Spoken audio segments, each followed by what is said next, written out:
Welcome.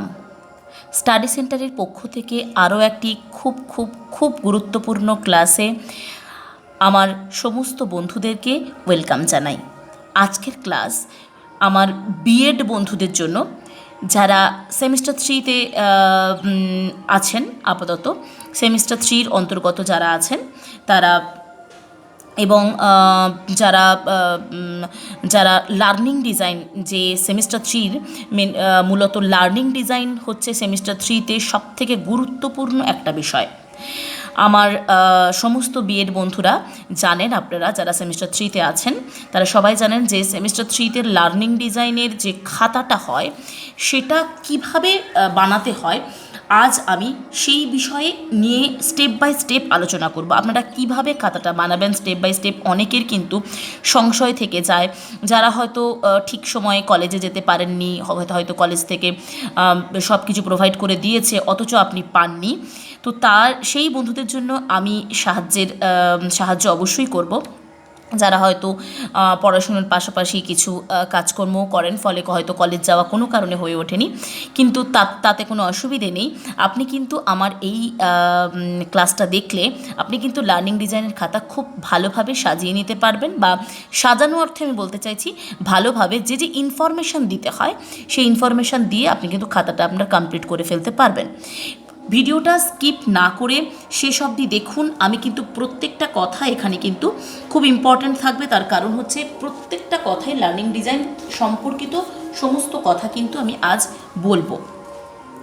প্রথমত আপনারা অর্থাৎ সেমিস্টার 3-এ যে লার্নিং ডিজাইনের খাতাটা হয়, লার্নিং ডিজাইনের একটা বেশ বড় খাতা হয়। আপনাদেরকে 7টা লার্নিং ডিজাইন করতে হয়। প্রত্যেকটা সাবজেক্টের ওপরে 7টা লার্নিং ডিজাইন করতে হয়। 7টা লার্নিং ডিজাইনের তো 7টা লার্নিং ডিজাইন তো আপনি করবেন, তার সঙ্গে সঙ্গে আপনি ফ্রন্ট পেজ থেকে শুরু করে লার্নিং ডিজাইনের আগে লেখার, মানে লার্নিং ডিজাইন 1 লেখার আগে পর্যন্ত বেশ কিছু পেজ কিন্তু আপনাকে খাতার মধ্যে ইনক্লুড করতে হবে। সেই পেজগুলো নিয়েই প্রথম আমি কথা বলবো, অর্থাৎ আপনি পুরো একটা লার্নিং ডিজাইন খাতা কিভাবে করবেন সেই সমস্ত বিষয় কিন্তু আজকের ক্লাসে থাকবে, সমস্ত তথ্য। প্রথমত আর দেরি না করে শুরু করি। প্রথম পেজ থাকবে ফ্রন্ট পেজ, যেটা কিন্তু প্রথম কথা বলে দিই, এটা আপনার কলেজ থেকে কিন্তু আপনাকে প্রোভাইড করবেই, ঠিক আছে? তাও আমি একটা ফরম্যাট আপনাদের জন্য রেডি করে নিয়েছি দেখানোর জন্য, যে এইভাবে আপনি কিন্তু আপনার ফ্রন্ট পেজটা কিন্তু এইভাবে আপনি করতে পারেন, এটাতে কোনো অসুবিধে হবে না, ঠিক আছে? প্রথমত লিখবেন আপনার কলেজ নেম ওপরে, একদম ফ্রন্ট পেজের। এটা একটা পেজ, এটা একটা ফ্রন্ট পেজ, এই একটা ফ্রন্ট পেজ ধরুন, একটাই পেজ, একদম প্রথমের যে পেজটা হবে সেখানে কি কি ইনফরমেশন আপনাকে দিতে হবে। কলেজ নেম, কলেজ অ্যাড্রেস, প্রথমে বড় করে কলেজ নেম লিখবেন, তারপর কলেজ অ্যাড্রেস দেবেন। Recognised by NCTE and affiliated to WBUTTEPA and WBPPE, এটা আপনাকে লিখতে হবে। ওয়েস্ট বেঙ্গল যে কলেজগুলো আমাদের রয়েছে ওয়েস্ট বেঙ্গলে, তো সেই তাদেরকে কিন্তু এটা লিখতে হবে। Learning design in submitted to college name, college address হলো। আচ্ছা, এখানে আপনি কলেজ অ্যাড্রেস না দিলেও চলবে, আপনি যদি এখানে বড় করে দিয়ে দেন, এখানে আর দেওয়ার দরকার নেই। Learning design in submitted to college name, ঠিক আছে? এটা হলো বেশ। আচ্ছা, এরপর লিখবেন হলো, এরপর আপনি লিখবেন সেমিস্টার 3 লিখবেন, তারপর ইয়ার আমি এই বছরের ইয়ারটাকেই দিয়ে দিয়েছি, সেশন 20-22 সেশন। লার্নিং ডিজাইন তারপর বড় করে এই লেখাটা লিখবেন। তারপরে প্র্যাকটিস স্কুল নেম, মানে আপনি তো একটা স্কুলে প্র্যাকটিস করতে যাবেন, আপনার 2 মাস হোক 1 মাস হোক যাই আপনাকে পাঠিয়েছে, যাই হোক না কেন, সেই যে স্কুলে আপনাকে পাঠিয়েছে সেই স্কুলের নামটা এখানে লিখবেন, ঠিক আছে? তারপরে লিখবেন আপনার নাম, তারপর সাবজেক্ট। আমি যে লার্নিং ডিজাইনগুলো নিয়ে আলোচনা করব সেটা হচ্ছে অবশ্যই ফিজিক্যাল সায়েন্স টপিকের উপরে, ঠিক আছে? ইউনিভার্সিটি রোল নাম্বার লিখবেন, আপনার রোল এবং নম্বর লিখবেন, রেজিস্ট্রেশন নম্বর লিখবেন অফ 2020-22, আপনি যে সালের সেই সালটা দেবেন। আর কলেজ রোল নাম্বার, আপনার কলেজে একটা নিশ্চয়ই আপনার রোল নাম্বার রয়েছে, সেই রোল নাম্বারটা। তাহলে আমি পেজটা আবার একবার দেখিয়ে দিচ্ছি খুব ভালোভাবে, আশা করছি আপনারা দেখতে পাচ্ছেন। আপনারা স্ক্রিন অফ করে স্ক্রিন শট নিয়ে অথবা স্ক্রিন পজ করে করে, কিন্তু এটা আপনারা খাতাতে লিখে নিন, তারপর সেই ফরম্যাটটা কম্পিউটারে লিখে ওটা প্রিন্ট আউট করিয়ে নেবেন, নিলেই কিন্তু হয়ে গেল। আমি ডিটেলে বলে দেবো কী কী লিখতে হচ্ছে না হচ্ছে। এটা হচ্ছে যাচ্ছে আপনার ফ্রন্ট পেজ, আমি আবার একবার দেখিয়ে দিচ্ছি আপনাদেরকে, ঠিক আছে? এটা গেল আপনার ফ্রন্ট পেজ, এই হচ্ছে লাস্ট, হয়ে গেল এই কলেজ রোল নাম্বার দিয়ে লাস্ট। তাহলে প্রথম আমার লার্নিং ডিজাইনের খাতার প্রথম পেজটা কি হবে, থাকবে ফ্রন্ট পেজ, যেটা হয়ে গেল। এরপর আসবে অ্যাকনলেজমেন্টও আমি আপনাদের জন্য লিখে রেখেছি, এভাবে উপরে লিখবেন, সেকেন্ড পেজে এটা হবে অ্যাকনলেজমেন্ট। আচ্ছা, এখানে কি, এখানে আপনার কলেজ নেম, এবার ডট ডট যে জায়গাগুলো আমি দিয়েছি সেগুলোতে আমি যে আপনাদের মতো করে আপনাদের জায়গাগুলো, আপনার কলেজ, আপনার নাম, আপনার টিচার নেম, এগুলো সব কিন্তু আপনাদের লিখতে হবে। আমি বলে দিচ্ছি কোথায় কী লিখতে হবে। ড্যাশের ছাত্রছাত্রী, অর্থাৎ আপনার কলেজের, আপনি কোন কলেজের সেই কলেজের নামটা লিখবেন। কলেজের ছাত্রছাত্রী, ছাত্র অথবা ছাত্রী, আপনি ছাত্র হলে ছাত্র দিয়ে ছাত্রী লিখবেন না, শুধু ছাত্র লিখবেন, ছাত্র ড্যাশ আপনার নাম, অথবা ছাত্রী আপনার নাম দিয়ে পূর্ণচ্ছেদ দিলেন। তারপর WBUTTEPA এর অন্তর্গত, কারণ এটাই হচ্ছে এর অন্তর্গত যে B.ED বন্ধুরা রয়েছেন তাদের জন্য কিন্তু আমার ক্লাস, ঠিক আছে?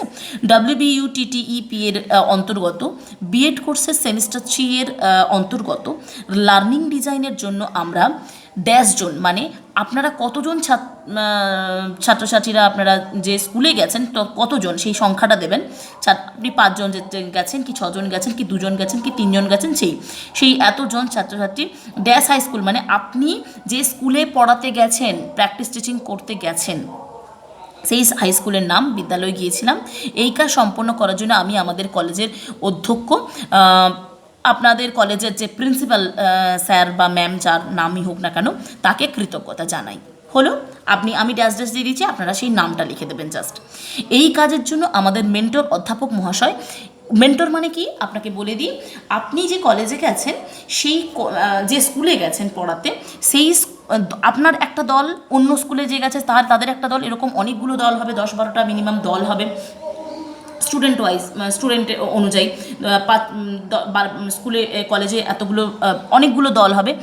আপনার স্কুলের জন্য একজন মেন্টর থাকবে, যে আপনাদের সব রকম দায়িত্ব তার উপর দেওয়া থাকবে। মানে একজন মেন্টর মানে আপনি যে স্কুলে গেছেন সেই স্কুলের জন্য কলেজ থেকে একজন টিচারকে ফিট করে দেওয়া থাকে, যে এই কলেজের স্টুডেন্টদের তো অনেক রকম বক্তব্য থাকে, যে অনেক রকম প্রবলেম থাকে, সেই সমস্ত প্রবলেমগুলোর সলিউশন কিন্তু এই মেন্টর স্যার করবেন। আপনি যখন প্র্যাকটিস টিচিংয়ে থাকবেন, এই মেন্টর যিনি থাকবেন তিনি কিন্তু আপনার স্কুল চলাকালীন যা মানে আপনার প্র্যাকটিস টিচিং চলাকালীন যা সমস্যা কিন্তু উনি হ্যান্ডেল করবেন।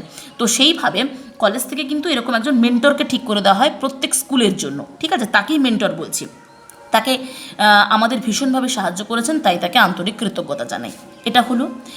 এবার তারপরে আসছি, আমার বিষয় ফিজিক্যাল সায়েন্সের অধ্যাপক, মানে এবার আপনি যে স্ট্রিমের, আপনার যে ডিপার্টমেন্ট, আমি ফিজিক্যাল সায়েন্স ডিপার্টমেন্টের যেহেতু, তাই জন্য আমি ফিজিক্যাল সায়েন্স লিখেছি। আপনার যা ডিপার্টমেন্ট আপনি সেটা লিখতে পারেন।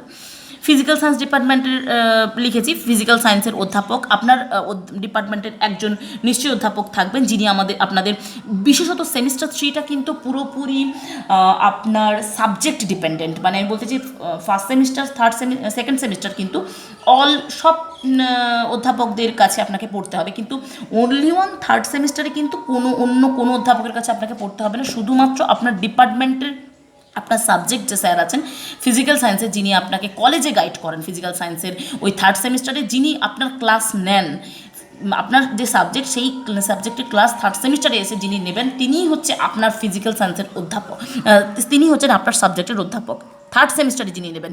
প্রত্যেকটা কলেজ থেকে এভাবেই ঠিক করা থাকে। বাংলা হলে বাংলার কোনো অধ্যাপক হবে, সেটা আপনি বুঝতে পেরে যাবেন যে থার্ড সেমিস্টারে এসে আপনার কে ক্লাস নিচ্ছে, সুতরাং ওই অধ্যাপকই হচ্ছে আপনার সাবজেক্টের অধ্যাপক, ঠিক আছে? বিষয়, আমার লার্নিং ডিজাইনগুলি গঠনে উপযুক্ত TLM নির্ধারণে সাহায্য করেছেন, তাকে কৃতজ্ঞতা জানি। অ্যাকনলেজমেন্ট ব্যাপারটা হচ্ছে আপনি স্বীকার করছেন যে আপনি সবার থেকে সাহায্য নিয়েছেন এবং আন্তরিকভাবে আপনি তাদেরকে কৃতজ্ঞতা জানাচ্ছেন। এইভাবে আমি ভাষাটা সাজিয়ে দিয়েছি। সহপাঠীদের কৃতজ্ঞতা জানাতে চাই তাদের অপরিসীম সাহায্যের জন্য, কারণ আপনি যখন প্র্যাকটিস টিচিংয়ে যাবেন তখন সহপাঠীদের সাহায্য ছাড়া আপনি কিন্তু কোনো কাজ সঠিকভাবে সম্পন্ন করতে পারবেন না। আপনি যখন টিচিংয়ে যাবেন তখন নিজেই সেটা বুঝতে পারবেন। ঠিক আছে, আর বলার অপেক্ষা রাখে না। এইটা হচ্ছে আমার অ্যাকনলেজমেন্ট। তাহলে সেকেন্ড পেজে থাকছে অ্যাকনলেজমেন্ট, দেখে নিন। সেকেন্ড পেজে থাকছে অ্যাকনলেজমেন্ট, হয়ে গেল। সেকেন্ড পেজ আমার এটা হয়ে গেল। ফার্স্ট পেজটা আমি দেখিয়ে দিয়েছি, ফ্রন্ট পেজ, তারপর এটা হচ্ছে সেকেন্ড পেজ, এটা হচ্ছে অ্যাকনলেজমেন্ট হয়ে গেল। আচ্ছা, থার্ড পেজে থাকবে কন্টেন্ট। কীরকম? এই যে কন্টেন্ট, থার্ড পেজে কিন্তু কন্টেন্ট থাকবে, মানে আপনি যে লার্নিং ডিজাইনগুলো তৈরি করবেন, 7টা যে লার্নিং ডিজাইন তৈরি করবেন, সেইগুলোর লেখার জন্য, মানে তার যে পার্টটা আপনি পড়াবেন সেই তার জন্য এই কন্টেন্ট বলে একটা পেজ হবে, যেখানে সিরিয়াল নম্বর থাকবে, ডেট থাকবে, টপিক নেম থাকবে, ক্লাস থাকবে, পেজ নম্বর থাকবে এবং সিগনেচার অফ মেথড টিচার, মানে মেথড মানে আপনার যে সাবজেক্ট তার টিচারের সাইন থাকবে। আপনি যতগুলো লার্নিং ডিজাইন করবেন সেই লার্নিং ডিজাইন প্রত্যেকটার হেডে একটা করে সাইন পড়বে আপনার মেথড টিচারের। ঠিক আছে, তাহলে আপনি কন্টেন্ট যে পেজটা করবেন, কিছুই না, নিচে আর কিছু নেই, শুধু দাগ দেওয়া আছে।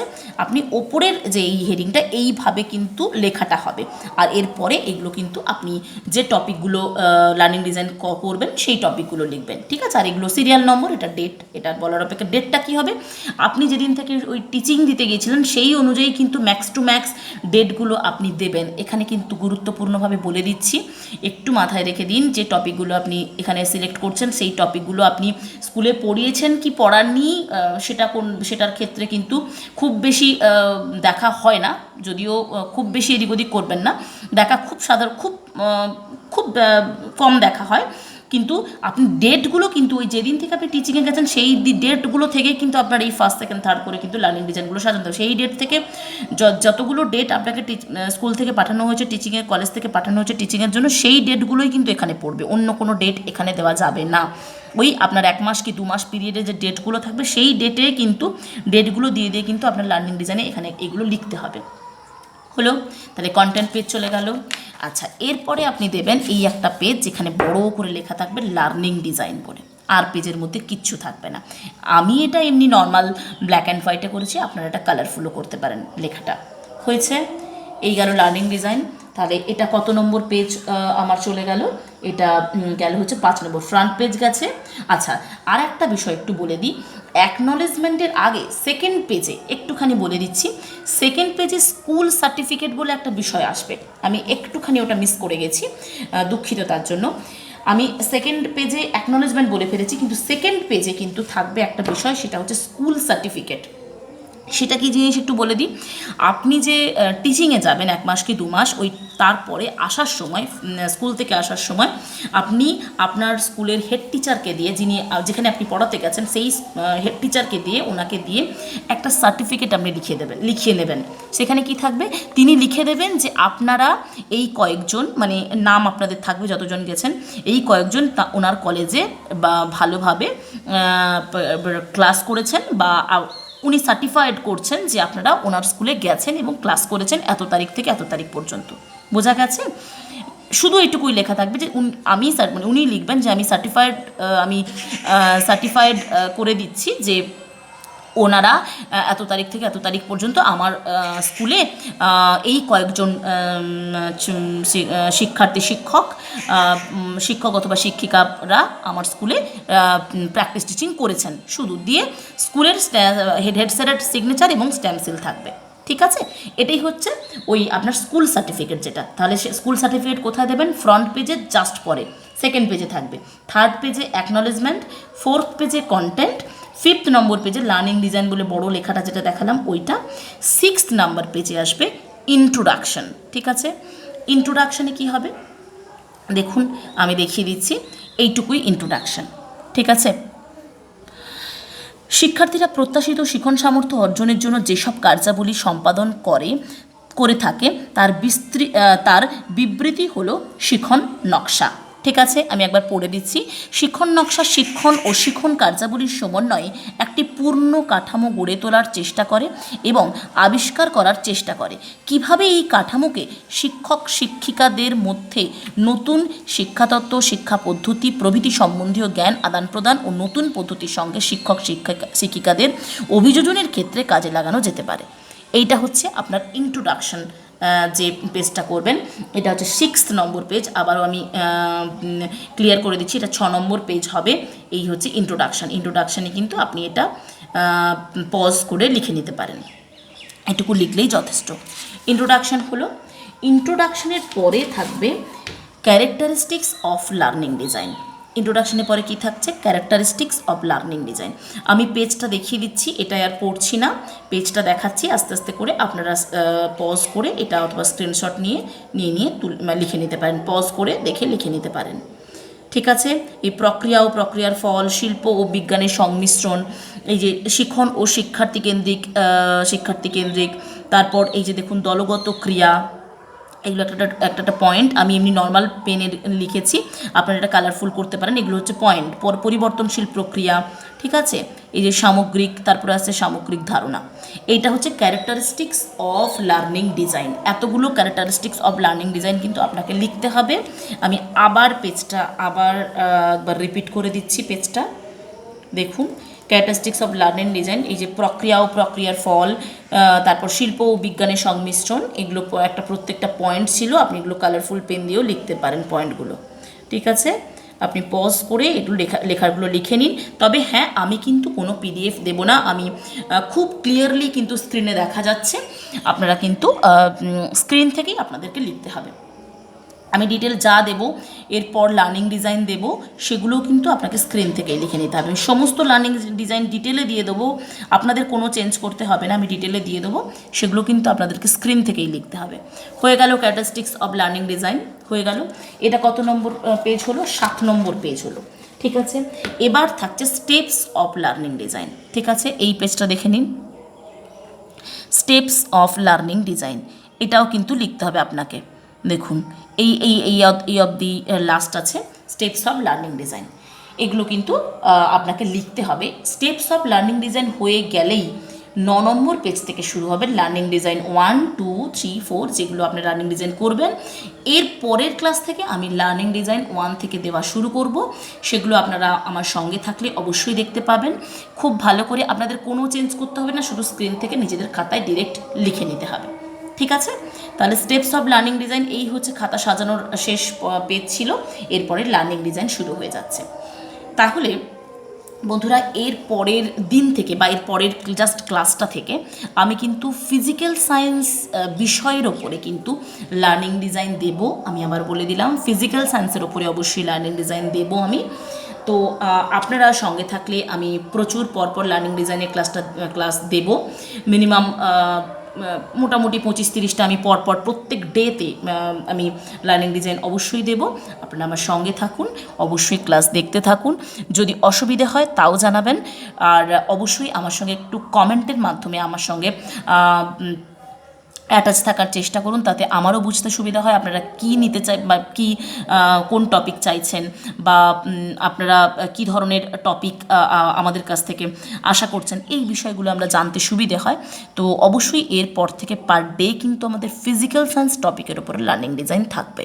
ঠিক আছে, তাহলে আজকের এই পর্যন্ত থাক, পরের ক্লাসে অবশ্যই আপনাদের সঙ্গে দেখা হচ্ছে। ততক্ষণ সবাই খুব ভালো থাকুন, সুস্থ থাকুন এবং আনন্দে থাকুন।